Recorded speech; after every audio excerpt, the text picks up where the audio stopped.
might be standing up, but I thought I'd try it. I'll just sit down here and we'll have a little conversation about executive powers. And I guess very briefly, as an introduction on what I think about executive powers, I think the executive branch of this government has way too many powers.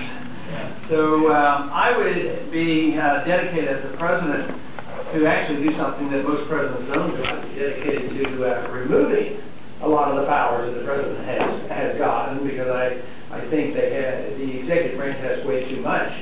So that means, some people would say, well, that means you want to be a weak president, and I think it's the opposite. I think it takes strength sometimes to resist the blandishment of power and the temptation to take power that one shouldn't have. The real strength takes is to read and study and try to understand the Constitution and obey the law. That to me is the most important thing we do.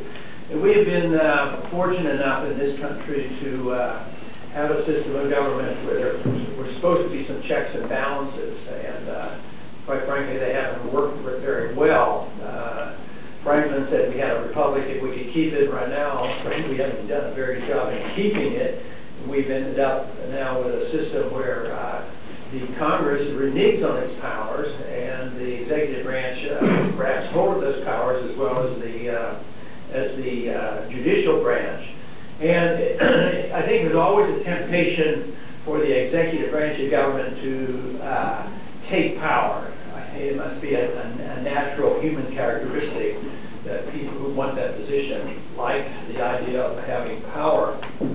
But probably the most disappointing thing that has happened in our history has been the fact that the Congress has done so little in holding on to their prerogatives. I mean, they've given them up so easily. And if you just take the war issue in itself, it is very clear in the Constitution how we should go to war. And the Constitution says that only Congress can declare the war. And yet now, how many years have we gone since World War II, since 1941? We haven't declared war, but we've been fighting a lot of them. And presidents have been only too anxious to take that power. And tragically, the Congress has been, excuse me, only too willing to give up these powers. And that to me is a real disappointment that this has happened. And now, excuse me, now we have a very strong, powerful executive branch of government. And if we want to do service to the country, I think a good president, a constitutional president, would actually, do more good for the country by reducing the power that the president has. Put more pressure on the Congress to do the things that they're supposed to do. Don't go to war if they don't declare war.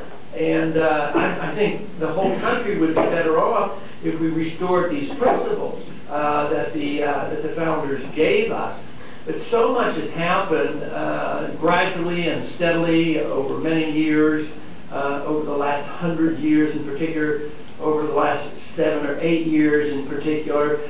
Things have just gone downhill as far as I'm concerned about what has happened to the protections of our liberties. Instead of a balance of power, we have had way too much power in the executive branch. Versus the Constitution is rather clear who's supposed to write the laws. Congress is supposed to write the laws. But somewhere along the way, a long time before this administration took hold, we've had this executive branch of government that runs agencies. The Congress creates the agencies, and they give them vague outlines, and then they write all the laws, all the regulations. Then we have a federal register. We have the code, and then we have the federal registry and all the laws we pass, and then the agencies of government writes all these laws. Then we have a separate branch of a judicial system.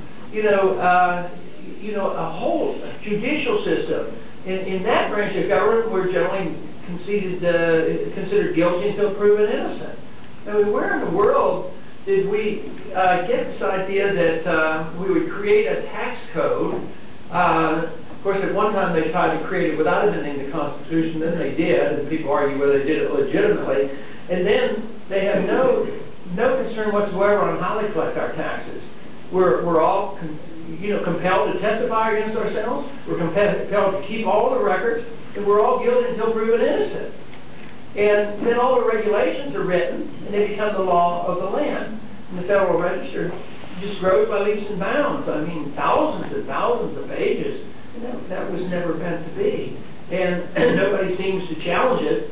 The Congress just keeps writing laws and then allowing the executive branch to write regulations. And now we're inundated with laws, and nobody can even interpret them. I mean, if you seek advice from the IRS to make sure that you understand the code, you know, the old story about you go to 3 different IRS agents for an interpretation, you get 3 different interpretations on what to do. And no wonder that people are disgusted and unable to cope and would like something new and different. And I think it's because we've allowed way too much power to gravitate into the hands of the executive branch.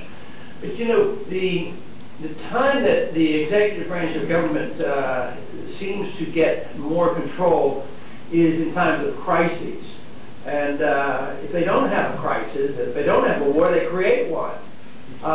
You know, whether it's a war against terrorism, and of course, sometimes if you pin them down, where's the war, where's the terrorism, where's the, you know, what's the definition, exactly what does that mean?